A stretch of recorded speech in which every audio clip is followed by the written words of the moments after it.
ಅಮ್ಮನವರಿಗೆ ನಿಂಬೆಹಣ್ಣು ದೀಪಗಳನ್ನು ಹಚ್ಚೋದ್ರಿಂದ ನಮ್ಮ ಜೀವನದ ಎಲ್ಲ ಸಮಸ್ಯೆಗಳು ಪರಿಹಾರ ಆದಂತೆಯೇ ಲೆಕ್ಕ. ಆದರೆ ಈ ನಿಂಬೆಹಣ್ಣು ದೀಪ ಹಚ್ಚೋದ್ರಿಂದ ಸ್ವಲ್ಪ ಜನಕ್ಕೆ ಒಳ್ಳೆಯದಾದರೆ, ಸ್ವಲ್ಪ ಜನಕ್ಕೆ ಇನ್ನೂ ಕಷ್ಟಗಳು ಇದ್ದದ್ದು ಇನ್ನೂ ಹೆಚ್ಚಾಗ್ತಾ ಹೋಗುತ್ತೆ.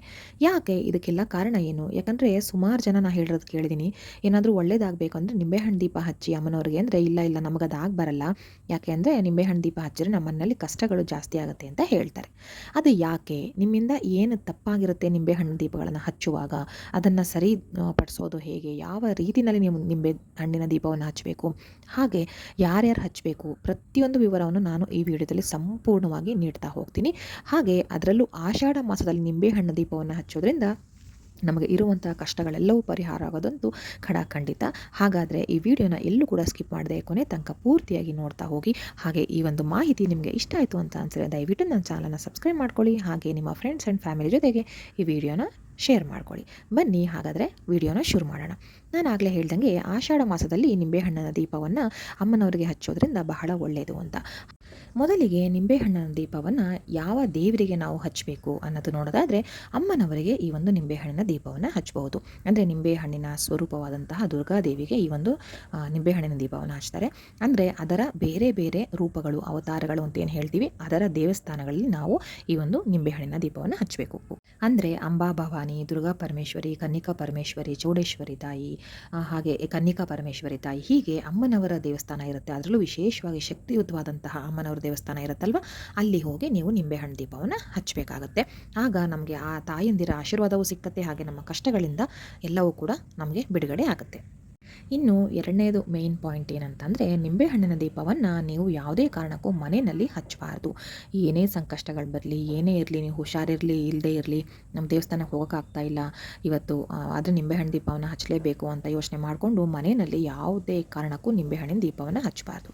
ಯಾಕೆ ಅಂತ ಕಾರಣ ಹೇಳೋದಾದರೆ, ನಿಂಬೆಹಣ್ಣು ಅಂದರೆ ಒಂದು ದುರ್ಗಾ ಪರಮೇಶ್ವರಿ ಅಥವಾ ದುರ್ಗಾದೇವಿ ಸ್ವರೂಪ ಅಂತ ಹೇಳಲಾಗುತ್ತೆ. ಅದರಲ್ಲಿ ಬಹಳಷ್ಟು ಶಕ್ತಿ ಇರುತ್ತೆ.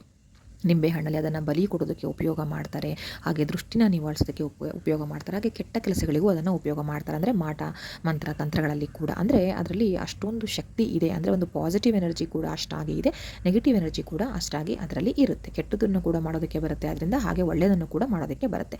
ಅಂದರೆ ಒಟ್ಟಿನಲ್ಲಿ ಆ ಒಂದು ದುರ್ಗಾದೇವಿ ಸ್ವರೂಪವಾದಂತಹ ನಿಂಬೆಹಣ್ಣಲ್ಲಿ ತುಂಬ ಶಕ್ತಿ ಇರುತ್ತೆ. ಅದರಲ್ಲಿ ನಾವು ಮನೆಗಳಲ್ಲಿ ಹಚ್ಚಿದಾಗ ದೇವರಿಗೆ ಅಷ್ಟು ಒಂದು ಶಕ್ತಿ ಇರೋದಿಲ್ಲ. ನಾವು ದೇವಸ್ಥಾನಗಳಲ್ಲಿ ಅಂದರೆ ಅಲ್ಲಿ ಪ್ರಾಣ ಪ್ರತಿಷ್ಠೆಯನ್ನು ಮಾಡಿ ದೇವರನ್ನು ಸ್ಥಾಪನೆ ಮಾಡಿರ್ತಾರೆ. ಹಾಗಾಗಿ ಅಲ್ಲಿ ಈ ರೀತಿಯ ಒಂದು ಶಕ್ತಿಯನ್ನು ತಡೆದುಕೊಳ್ಳೋದಕ್ಕೆ ಆಗುತ್ತೆ. ಅಲ್ಲಿ ಶಕ್ತಿ ಅನ್ನೋದು ಜಾಸ್ತಿ ಇರುತ್ತೆ. ಹಾಗಾಗಿ ನಾವು ಮನೆಯಲ್ಲಿ ಹಚ್ಚಬಾರ್ದು, ನಾವು ದೇವಸ್ಥಾನಗಳಲ್ಲಿ ಹೋಗಿಯೇ ನಿಂಬೆಹಣ್ಣಿನ ದೀಪವನ್ನು ಹಚ್ಚಬೇಕು. ಇನ್ನು ಯಾವ ವಾರಗಳಲ್ಲಿ ಹಚ್ಚಿದ್ರೆ ಶ್ರೇಷ್ಠ ಅಂದರೆ, ವಾರದ 2 ದಿನಗಳಲ್ಲಿ ನಿಂಬೆಹಣ್ಣಿನ ದೀಪವನ್ನು ಹಚ್ಚೋದು ಭಾಳ ಶ್ರೇಷ್ಠ. ಅದು ಮಂಗಳವಾರ ಹಾಗೆ ಶುಕ್ರವಾರ. ಮಂಗಳವಾರ ಹಾಗೆ ಶುಕ್ರವಾರ ಎರಡನ್ನೂ ಹೋಲಿಸಿದ್ರೆ ಶುಕ್ರವಾರ ಎಲ್ಲ ರೀತಿಯಲ್ಲೂ ಒಳ್ಳೆಯದು ಆಗುವಂಥ ಒಂದು ಲಕ್ಷಣಗಳಿರುವಂತಹ ದಿನ ಆಗಿರುತ್ತೆ ನಿಂಬೆಹಣ್ಣು ದೀಪವನ್ನು ಹಚ್ಚೋದಕ್ಕೆ. ಮಂಗಳವಾರ ವಿಶೇಷವಾಗಿ ಯಾರು ಹಚ್ಚಬೇಕಂದ್ರೆ, ಈ ಮಾಟ ಮಂತ್ರ ಪ್ರಯೋಗಗಳಾಗಿರುತ್ತೆ ನೋಡಿ, ಅದರಿಂದ ಬಿಡುಗಡೆನೇ ಸಿಕ್ಕಿರೋದಿಲ್ಲ ಅವರು ಮಂಗಳವಾರ ಹಚ್ಚಿ ರಾಹುಕಾಲದಲ್ಲಿ, ಅದರ ಸಮಯವನ್ನು ಕೂಡ ನಾನು ಹೇಳ್ತೀನಿ, ಶುಕ್ರವಾರ ಹಾಗೆ ಮಂಗಳವಾರ. ನಿಮಗೆ ನಾರ್ಮಲಾಗಿ ನಿಮ್ಮ ಮನೆ ಕಷ್ಟಗಳು, ಸಾಲ ಸೋಲಗಳು, ಆರ್ಥಿಕ ಅಭಿವೃದ್ಧಿಗಳು, ಹಾಗೆ ಮನೆಯ ಮಕ್ಕಳ ಒಂದು ಆರೋಗ್ಯ, ಮನೆಯ ಸಂಸಾರದಲ್ಲಿ ಗಂಡ ಹೆಂಡತಿ ಮಧ್ಯೆ ಕಲಹಗಳು, ಎಲ್ಲ ಒಂದು ಸಮಸ್ಯೆಗೂ ಪರಿಹಾರ ಆಗಬೇಕಂದ್ರೆ ನೀವು ಶುಕ್ರವಾರ ನಿಂಬೆಹಣ್ಣಿನ ದೀಪವನ್ನು ದೇವಸ್ಥಾನದಲ್ಲಿ ಹೋಗಿ ಹಚ್ಚಬೇಕು. ಇನ್ನು ಇನ್ನೊಂದು ಮುಖ್ಯವಾದ ಪಾಯಿಂಟು, 3ನೇ ಪಾಯಿಂಟಿಗೆ ಬರೋದಾದರೆ, ನಿಂಬೆಹಣ್ಣು ದೀಪವನ್ನು ನಿಮ್ಮ ಮನೆಯಲ್ಲಿ ಒಬ್ಬರೇ ಹಚ್ಚಬೇಕು. ಇದನ್ನು ಯಾಕೆ ಹೇಳ್ತೀನಿ ಅಂದರೆ, ಮುಖ್ಯವಾಗಿ ಇದನ್ನು ಹೆಣ್ಮಕ್ಳು ಹಚ್ಚಿದ್ರೇ ತುಂಬ ಒಳ್ಳೆಯದು. ಹೆಣ್ಮಕ್ಳೇ ಹಚ್ಚಬೇಕು ನಿಂಬೆಹಣ್ಣು ದೀಪವನ್ನು. ಇನ್ನು ಯಾರಿಲ್ಲ, ಬ್ಯಾಚುಲರ್ಸ್ ಒಬ್ಬರೇ ಇದ್ದೀರಾ ಅಥವಾ ಮನೆಯಲ್ಲಿ ಹೆಣ್ಣು ದಿಕ್ಕಿಲ್ಲ, ಗಂಡಸರು ಮಾತ್ರ ಇರೋದು ಅಂದರೆ ತೊಂದರೆ ಇಲ್ಲ. ಆದರೆ ನಿಮಗೆ ಇದು ಪೂರ್ಣವಾಗಿ ಕೈ ಹಿಡಿಬೇಕಂದ್ರೆ ಹೆಣ್ಮಕ್ಳು ಕೈಲಿ ಹಚ್ಚಬೇಕಾಗತ್ತೆ. ಇನ್ನು ಮನೆಯಲ್ಲಿ ಒಬ್ಬರೇ ಹಚ್ಚಬೇಕಂತ ಅಂದರೆ ಉದಾಹರಣೆಗೆ ಮನೆಯಲ್ಲಿ ಅತ್ತೆ ಸೊಸೆ ಇರ್ತೀರಿ, ಅಕ್ಕ ತಂಗಿದಿರು ಇರ್ತೀರಿ, ಅಮ್ಮ ಮಕ್ಕಳು ಇರ್ತೀರಿ, ಅಥವಾ ಅತ್ತಿಗೆ ನಾದಿನಿರು ಇರ್ತೀರಿ, ಹೀಗೆ ಎಲ್ಲ ಒಂದು ಸಂಬಂಧಗಳು ಇರುತ್ತೆ. ನಿಮ್ಮ ಮನೆಯಲ್ಲಿ ಇಬ್ಬರು ಹೆಣ್ಮಕ್ಳು ಇದ್ದರೂ ಕೂಡ ನೀವು ಒಬ್ಬರೇ ನಿಂಬೆಹಣ್ಣಿನ ದೀಪವನ್ನು ಹಚ್ಚಬೇಕಾಗುತ್ತೆ. ಇಬ್ಬರೂ ಕೂಡ ಬೇರೆ ಬೇರೆ ಒಂದು ಸಂಕಲ್ಪವನ್ನು ತಗೊಂಡು ಹಚ್ಚಬಾರ್ದು. ಇದು ನೆನಪಿರಲಿ, ಮನೆಯಲ್ಲಿ ಒಬ್ಬರೇ ಹಚ್ಚಬೇಕು. ನೀವು ಬೇರೆ ಬೇರೆ ಎಲ್ಲ ರೆಡಿ ಮಾಡ್ಕೊಂಡು ಹೋಗಿ ಹಚ್ಚಿದ್ರು ಕೂಡ ಅದು ಲೆಕ್ಕಕ್ಕೆ ಬರೋದಿಲ್ಲ. ನೀವು ಒಬ್ಬರೇ ಹಚ್ಚಬೇಕಾಗತ್ತೆ. ಒಂದು ಮನೆ ಅಥವಾ ಒಂದು ಕುಟುಂಬ ಅಂತ ಬಂದರೆ ಒಬ್ಬರು ಗೃಹಿಣಿ ಅಥವಾ ಹೆಣ್ಣು ಮಾತ್ರ ನಿಂಬೆಹಣ್ಣಿನ ದೀಪವನ್ನು ಹಚ್ಚಬೇಕಾಗತ್ತೆ. ಇನ್ನೊಂದು ಪಾಯಿಂಟಿಗೆ ಬರೋದಾದರೆ, ನಿಂಬೆಹಣ್ಣಿನ ದೀಪವನ್ನು ನೀವು ಮನೆಯಲ್ಲೇ ಪೂರ್ತಿಯಾಗಿ ರೆಡಿ ಮಾಡ್ಕೊಂಡು ಹೋಗಿ ಹಚ್ಚಿದ್ರೆ ಏನೂ ತೊಂದರೆ ಇಲ್ಲ. ನೀವು ಅಲ್ಲೇ ದೇವಸ್ಥಾನದಲ್ಲೇ ಕುತ್ಕೊಂಡು ರೆಡಿ ಮಾಡಬೇಕಂತ ಏನಿಲ್ಲ. ಆದರೆ ಇನ್ನೊಂದು ಮನೆಯಲ್ಲಿ ಕುತ್ಕೊಂಡ್ರೆ ಏನು ತಪ್ಪು ಮಾಡ್ತೀರಾ ಅಂದರೆ, ನಿಂಬೆಹಣ್ಣನ್ನು ಹಿಂಡಿ ಅದರ ರಸವನ್ನೆಲ್ಲ ತೆಗೆದುಕೊಳ್ತೀರಲ್ವ, ಅದನ್ನು ಉಲ್ಟಾ ಮಾಡಿ ದೀಪವನ್ನು ಹಚ್ಚೋದಕ್ಕೆ ಅನುಕೂಲ ಮಾಡ್ಕೊಳ್ತೀರಾ, ಎಣ್ಣೆಯನ್ನು ಹಾಕಿ ಅಥವಾ ತುಪ್ಪವನ್ನು ಹಾಕಿ ಅಲ್ವಾ. ಆಗ ನಿಂಬೆಹಣ್ಣಿಂದ ಹಿಂಡಿರೋಂಥ ರಸ ಏನಿರುತ್ತೆ ಅದನ್ನು ನಿಮ್ಮ ಮನೆಯಲ್ಲಿ ಅಡುಗೆಗೆ ಉಪಯೋಗ ಮಾಡ್ಕೊಳ್ಳೋದಕ್ಕಾಗಲಿ ಅಥವಾ ಮತ್ತೊಂದಕ್ಕಾಗಲಿ ಖಂಡಿತ ನೀವು ಅಲ್ಲೇ ಉಳಿಸ್ಕೊಳ್ಬೇಡಿ. ಅಥವಾ ಅದನ್ನು ತೊಗೊಂಡು ಹೋಗೋದು ಏನಕ್ಕೆ ಅಂತ ಹೇಳಿ ಅಲ್ಲೇ ನಿಮ್ಮ ಮನೆಯ ಗಿಡಗಳಿಗೆ ಅಲ್ಲಿ ಇಲ್ಲಿ ಹಾಕೋದನ್ನು ಖಂಡಿತ ಮಾಡಬೇಡಿ. ಒಂದು ನಿಂಬೆಹಣ್ಣಿಂದ ದೀಪ ಹಚ್ತಾ ಇದ್ದೀರ ಅಂದರೆ ಅದರಲ್ಲಿ ಎಲ್ಲ ಅಂಶವು ಆ ತಾಯಿಗೆ ಸೇರಬೇಕಾಗಿರುತ್ತೆ. ನೀವು ಮನೆಯಲ್ಲಿ ಕೂತ್ಕೊಂಡು ರೆಡಿ ಮಾಡಿದ್ರು ಕೂಡ ಆ ನಿಂಬೆಹಣ್ಣಿನ ರಸವನ್ನು ತಗೊಂಡು ಅಲ್ಲೇ ಹೋಗಿ ದೇವಸ್ಥಾನದಲ್ಲಿ ಒಂದು ಜಾಗ ಅಂತ ಇರುತ್ತೆ ಅಲ್ಲಿ ಹಾಕಿ.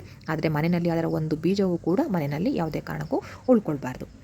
ಹಾಗೆ ಇನ್ನು ಅದಕ್ಕೆ ಎಣ್ಣೆ ಹಾಕಬೇಕಾ ತುಪ್ಪ ಹಾಕಬೇಕಾ ಅಂದರೆ ನಿಮಗೆ ಏನು ತೊಂದರೆ ಇಲ್ಲ. ನಿಮ್ಮ ಶಕ್ತಿ ಅನುಸಾರ ಯಾವುದನ್ನು ಬೇಕಿದ್ದರೂ ಹಾಕ್ಬೋದು. ಇನ್ನು ತುಪ್ಪವನ್ನು ಹಚ್ಚೋದ್ರಿಂದ ನಮ್ಮ ಕೋರಿಕೆಗಳು ಬೇಗ ದೇವರಿಗೆ ಸೇರುತ್ತೆ ಅಂತ ಹೇಳಲಾಗುತ್ತೆ. ಬಹಳ ಶ್ರೇಷ್ಠ ಅಂತ ಕೂಡ ಹೇಳಲಾಗುತ್ತೆ. ಹಾಗಾಗಿ ತುಪ್ಪವನ್ನು ಹಾಕೋದು ಶ್ರೇಷ್ಠ. ಅದಿಲ್ಲ ಅಂತಂದರೆ ನೀವು ಎಣ್ಣೆನೇ ಹಾಕ್ಬೋದು. ಅದರಲ್ಲಿ ಏನೂ ತೊಂದರೆ ಇಲ್ಲ. ಇನ್ನು ಎಷ್ಟು ದೀಪಗಳನ್ನು ಹಚ್ಚಬೇಕು ಅಂತ ಅನ್ನೋದಾದರೆ 9 ದೀಪಗಳನ್ನು ಹಚ್ಚೋದು ಬಹಳ ಶ್ರೇಷ್ಠ. ಕೆಲವರು 1 ಹಚ್ತೀರಿ, ಕೆಲವರು 2 ಹಚ್ತೀರಿ, ಕೆಲವರು 5 ಹಚ್ತೀರಿ. ಆ ಥರ ಎಲ್ಲ ಮಾಡಬಾರ್ದು. 5 ಹಚ್ಚಿದ್ರೂ ತೊಂದರೆ ಇಲ್ಲ, ಆದರೆ 2, 4 ಆ ರೀತಿ ಹಚ್ಚಬಾರ್ದು. ಇದು ಬೆಸ ಸಂಖ್ಯೆಯಲ್ಲಿ ಹಚ್ಚಬೇಕಾಗತ್ತೆ. ಹಾಗಾಗಿ 9 ನಿಂಬೆಹಣ್ಣಿನ ದೀಪಗಳನ್ನು ಹಚ್ಚೋದ್ರಿಂದ ಬಹಳ ಒಳ್ಳೆಯದಾಗುತ್ತೆ. ಆಮೇಲೆ ನಿಂಬೆಹಣ್ಣಿನ ದೀಪವನ್ನು ನೀವು ಯಾರು ಹಚ್ತೀರಾ ಅಲ್ವಾ ಅಂಥವ್ರಿಗೆ ಆರೋಗ್ಯ ಸರಿ ಇರಬೇಕಾಗುತ್ತೆ. ಯಾಕೆ ಹೇಳ್ತಾ ಇದ್ದೀನಿ ಅಂದರೆ ನೀವು ಆರೋಗ್ಯ ಸಮಸ್ಯೆ ನಿಮ್ಮಲ್ಲಿ ಇದ್ದಲ್ಲಿ ನೀವು ಅಲ್ಲಿ ಹೋಗಿ ಅಯ್ಯೋ ಅಂದ್ಕೊಂಡು ಹಚ್ಚೋಕ್ಕಾಗ್ತಾ ಇಲ್ಲ, ಅಯ್ಯೋ ಒದ್ದಾಟ ಮಾಡ್ಕೊಂಡಪ್ಪ ಮುಗಿಸ್ಬಿಟ್ರೆ ಸಾಕು, ಬೇಗ ಹಚ್ಚಿ ಮುಗಿದ್ಬಿಟ್ರೆ ಸಾಕು ಅನ್ನೋ ಒಂದು ಮನಸ್ಥಿತಿನ ಇಟ್ಕೊಂಡು ಹಚ್ಚಬಾರ್ದು. ಯಾವುದೇ ಕಾರಣಕ್ಕೂ ಖಂಡಿತ ಅದು ಒಳ್ಳೆಯದಾಗಲ್ಲ. ನೀವೇನು ಒಂದು ಮಾಡ್ತಾ ಇರ್ತೀರಾ ಅದನ್ನು ಖಂಡಿತ ಮನಸಾರೆ ಮಾಡಿ, ಅದು ನಿಮಗೆ ಒಂದು ಒಳ್ಳೆಯ ಫಲವನ್ನೇ ಕೊಡುತ್ತೆ. ಆದರೆ ಯಾವುದೇ ಕಾರಣಕ್ಕೂ ಮುಗಿದ್ಬಿಟ್ರೆ ಸಾಕು, ಒಂದು ಅದನ್ನು ಕೆಲಸ ಅಂತ ನಾವು ಲೆಕ್ಕ ಇಟ್ಕೊಂಡು ಯಾವುದೇ ಕಾರಣಕ್ಕೂ ನಿಂಬೆಹಣ್ಣಿನ ದೀಪವನ್ನು ಹಚ್ಚಬಾರ್ದು. ಅದೇ ರೀತಿ ಯಾವುದಾದ್ರೂ ನಿಮಗೆ ಮೈಲ್ಗೆ ಇದೆ ಅಂತ ಹೇಳಿದ್ರೆ, ಸೂತಕ ಇದೆ ಅಂತ ಹೇಳಿದ್ರೆ ಯಾವುದೇ ಕಾರಣಕ್ಕೂ ಹಚ್ಚಬಾರ್ದು. ಇನ್ನು ಹೆಣ್ಣು ಮಕ್ಕಳು ನೀವು ಮುಟ್ಟಾದ ದಿನಗಳಲ್ಲಿ ಅಂದರೆ ರಜಾದ ದಿನಗಳಲ್ಲಿ 4 ದಿನ ಹೋಗಬಾರ್ದು. 4ನೇ ದಿನ ಕೂಡ ಹೋಗಬಾರ್ದು. ನೀರು ಆಗಬೇಕು ಅಂದರೆ 5ನೇ ನೀರು ನೀವು ರಜಾ ಆಗಿ ಅಂದರೆ ಮುಟ್ಟಾಗಿ 5ನೇ ದಿನಗಳು 4 ದಿನಗಳು ಕಳೆದಿರಬೇಕು, 4 ರಾತ್ರಿಗಳು ಕಳೆದಿರಬೇಕು. ಹಾಗೆ 4ನೇ ದಿನ ಕೂಡ ನೀವು ತಲೆಗೆ ಸ್ನಾನವನ್ನು ಮಾಡ್ಕೊಂಡಿರಬೇಕು. ಹಾಗೆ ನೀರು ಕೂಡ ಹಾಕ್ಕೋಬೇಕು. ಅಂದರೆ 5ನೇ ನೀರು ಅಂದರೆ 5ನೇ ದಿನದ ತಲೆ ಸ್ನಾನವನ್ನು ಕೂಡ ಮಾಡಿ ಶುಭ್ರವಾದ ಬಟ್ಟೆಗಳನ್ನು ನೀವು ಹಾಕ್ಕೊಂಡೇ ಹೋಗಬೇಕಾಗುತ್ತೆ.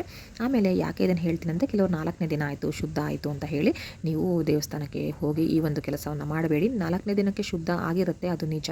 ಆದರೆ ದೇವಸ್ಥಾನಕ್ಕೆ ಹೋಗಿ ನೀವು ನಿಂಬೆಹಣ್ಣಿನ ದೀಪ ಹಚ್ಚೋದಕ್ಕೆ ಇದು ಖಂಡಿತ ಇಷ್ಟು ಒಂದು ಶುದ್ಧ ಸಾಕಾಗೋದಿಲ್ಲ. ಆಮೇಲೆ ಇನ್ನೊಂದು ಮುಖ್ಯವಾದ ವಿಷಯ ಅಂತ ಹೇಳಿದ್ರೆ, ಈ ಒಂದು ನಿಂಬೆಹಣ್ಣಿನ ದೀಪವನ್ನು ನೀವು ಯಾವತ್ತಿಂದ ಶುರು ಮಾಡ್ತೀರಾ ಅಲ್ವಾ ಅವತ್ತು ನೀವು ಸಂಕಲ್ಪವನ್ನು ತಗೋಬೇಕಾಗತ್ತೆ. ಅಂದರೆ ಯಾವ ಕಾರಣಕ್ಕೋಸ್ಕರ ಹಚ್ತಾ ಇದ್ದೀರಾ ಅಂತ. ಅಂದರೆ ನಿಮ್ಮ ಮಕ್ಕಳ ಆರೋಗ್ಯಕ್ಕೋ, ನಿಮ್ಮ ಪತಿಯ ಆರೋಗ್ಯಕ್ಕೋ, ಅಥವಾ ನಿಮ್ಮ ಮನಃಶಾಂತಿಗೋ, ಸಾಲದ ಬಾಧೆಗೋ ಯಾವ ಕಾರಣಕ್ಕೆ ನೀವು ಹಚ್ತಾ ಇದ್ದೀರಾ ಅನ್ನೋದನ್ನು ಸಂಕಲ್ಪ ತಗೊಂಡು ಆಮೇಲೆ ಅದನ್ನು ಶುರು ಮಾಡಬೇಕಾಗುತ್ತೆ. ಪ್ರತಿ ವಾರವೂ ಕೂಡ ನೀವು ಈ ಒಂದು ಸಂಕಲ್ಪವನ್ನು ಹೇಳಿಕೊಂಡು ದೀಪವನ್ನು ಹಚ್ಚಬೇಕಾಗತ್ತೆ.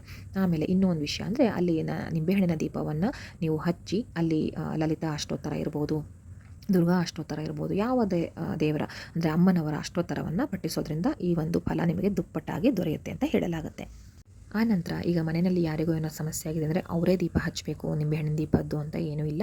ಅವರ ಪರವಾಗಿ ನೀವು ಹೋಗಿ ಹಚ್ಚಬಹುದು. ಅವ್ರಿಗೆ ಆಗೋದಿಲ್ಲ, ಈಗ ಆರೋಗ್ಯ ಸಮಸ್ಯೆ ಇರುತ್ತೆ, ನಿಮ್ಮ ಅತ್ತೆ ಅಥವಾ ಅಮ್ಮ ಯಾರಿಗಾದ್ರೂ ಅವ್ರಿಗೆ ಆಗಲ್ಲ ಅಂದಾಗ ನೀವು ಖಂಡಿತ ಹೋಗಿ ಅವರ ಪರವಾಗಿ ಅವರ ಸಂಕಲ್ಪದ ಮೇಲೆ ನೀವು ದೀಪವನ್ನು ಹಚ್ಚಿ ಬರ್ಬೋದು.